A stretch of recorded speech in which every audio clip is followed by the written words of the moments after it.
Dollar Tree reported fiscal 2023 first quarter earnings results. So in this video, I'm going to provide an update on the company's latest financial results.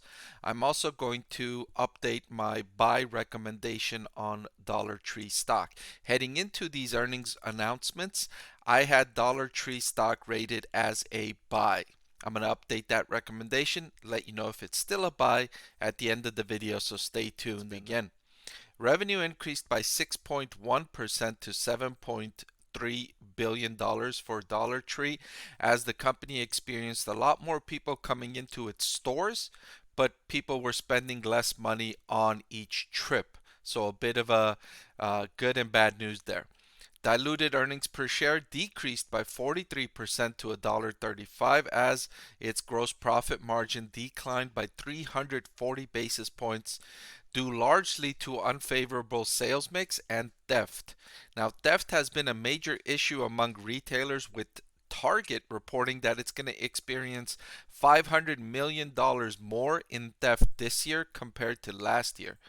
There's little companies can do about theft of small items like $10, $15. The local law enforcement are not doing very much about it. They've got maybe one security guard monitoring an entire store. This is going to be a big problem that many retailers are facing with no clear solution anytime soon. Selling, general, and admin expenses also rose. Contributing factors included a $30 million legal charge, higher wages for employees, and higher store maintenance costs. Thankfully, cash flow from operations increased to $752 million. That was up from $538 million in the same quarter last year, mostly due to less investments in inventory.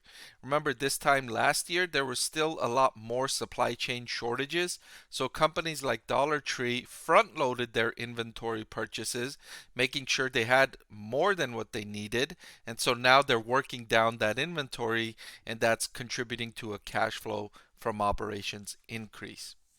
The company spent $151 million in share buybacks in the first quarter, and it added 79 new store locations to a total of 16,419.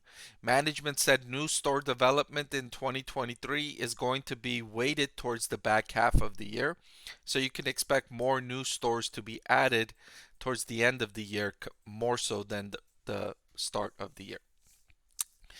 The company's forecasting 2023 comparable store sales growth in the low to mid single digits, something like 3, 4, 5% comp sales growth, with diluted earnings per share in the range of $5.73 to $6.13. Now, to answer the question, is Dollar Tree stock still a buy for me? I'm going to say yes. Dollar Tree is still a buy. It's facing two interesting situations here. One is that as inflation has pinched consumer budgets, more people are looking to discount stores to save money and get more bang for their buck, and that's benefiting Dollar Tree. On the flip side, Dollar Tree is having to spend more money to secure the labor and materials and operations, and that's hurting its profit margins compared to the same time last year when it was able to have fewer people and charge people higher prices for the things that it was selling because there were still supply chain shortages around. So when people came to their stores, they just bought and paid whatever prices Dollar Tree was charging. That pricing power is diminishing now that supply chain shortages are diminishing and consumers have more options on where they can find stuff, and they're not finding things that are sold out. So if they see a price that's too high, they don't pay for it, they go somewhere else. So it's facing two distinct challenges. Still, the stock is not expensive, and so if investors are interested in buying one of these discount retailers, Dollar Tree is one option to consider. All right, but that's all I've got for this video. Thank you so much for watching. I want to thank the Motley Fool for sponsoring this video. Visit fool.com/Parkev for the 10 best stocks to buy now.